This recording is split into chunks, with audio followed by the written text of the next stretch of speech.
Bonjour à tous, on se retrouve pour un nouvel événement. Aujourd'hui, le The 50 se dispute à Deauville sur le parcours des 1900 mètres PSF. On a affaire à des 3 ans et plus. Ils sont 16 à s'affronter dans cette course qui s'annonce très ouverte. On retrouve globalement des chevaux qu'on connaît plutôt bien, mais ils se tiennent de près. Il va falloir être inspiré pour essayer de trouver la solution en 6 pour ce The 50 et tous les paris associés, jeux simples, jumelés, trio, etc.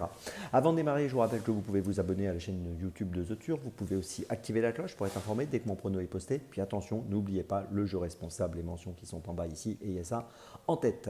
Un petit mot aussi sur le The Turf Summer Tour qui continue. Si vous n'êtes pas encore inscrit, n'oubliez pas, vous avez le lien ci-dessous pour vous inscrire. Et si vous êtes inscrit, rendez-vous sur les réseaux sociaux de The Turf pour participer à des jeux, gagner des bonus turf ou des cadeaux. Un petit mot également sur l'émission Dans mes jumelles que vous pouvez retrouver tous les jours. Je vous rappelle que je vous donne 4 chevaux, 3 sélections et une petite folie pour les réunions premium au quotidien. Donc n'hésitez pas, dans mes jumelles, sur la chaîne YouTube de The Turf, sur les réseaux sociaux de The Turf. Et à la fin de l'émission, on aura un lien, vous aurez un lien que vous pourrez cliquer pour aller directement retrouver cette émission pour ces réunions de ce dimanche 18 août.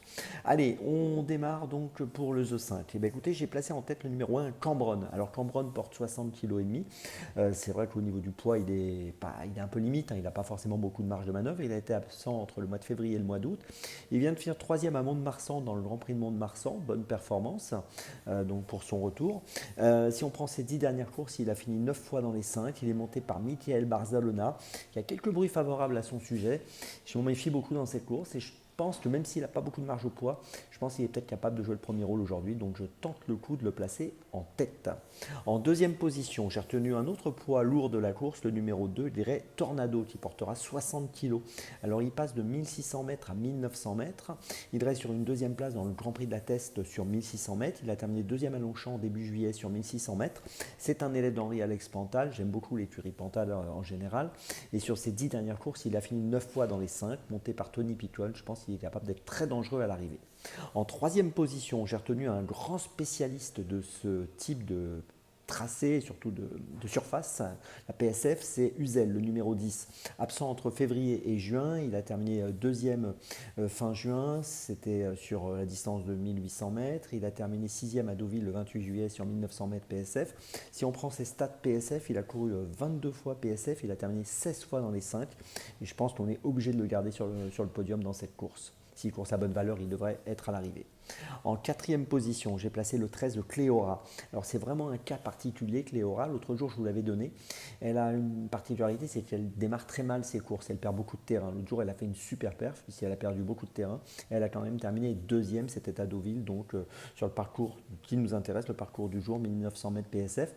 Elle risque encore une fois de mal partir aujourd'hui. C'est pour ça que je ne la retiens pas sur le podium, que je la mets que quatrième, parce que c'est quand même compliqué de rendre autant de terrain à chaque fois au départ.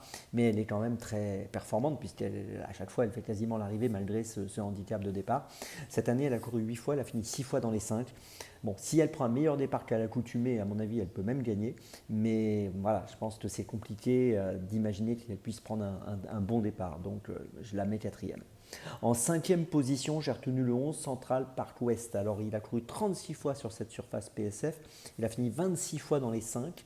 Deuxième à Deauville dernièrement sur ce parcours 1900 mètres PSF. Troisième à la Teste sur 1600 mètres. Gagnant au mois de juillet sur ce parcours. Voilà, il a beaucoup d'atouts pour jouer un très bon rôle dans cette course. Il est plutôt régulier. Je lui fais confiance pour une place, une 3, 4, 5e place. Et puis en sixième position, j'ai retenu le 5 Watch Him qui revient sur la PSF. Il a terminé quatrième à Compiègne dernièrement sur 2000 mètres. 6e du Grand Prix de Lyon le 22 juin, c'était une listode, une course du défi du galop sur 2400 mètres. Il a déjà brillé sur ce parcours à Deauville et je pense qu'il est très compétitif ici et je m'en méfie beaucoup associé à Alexis Pouchin.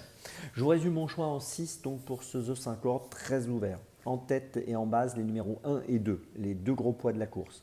Puis ensuite, je place le 10 et le 13 et le 11, des chevaux que j'aime bien, qui ont des avantages tous les trois, je vous l'avais compris. Puis en sixième position, je retiens le numéro 5, Watchim.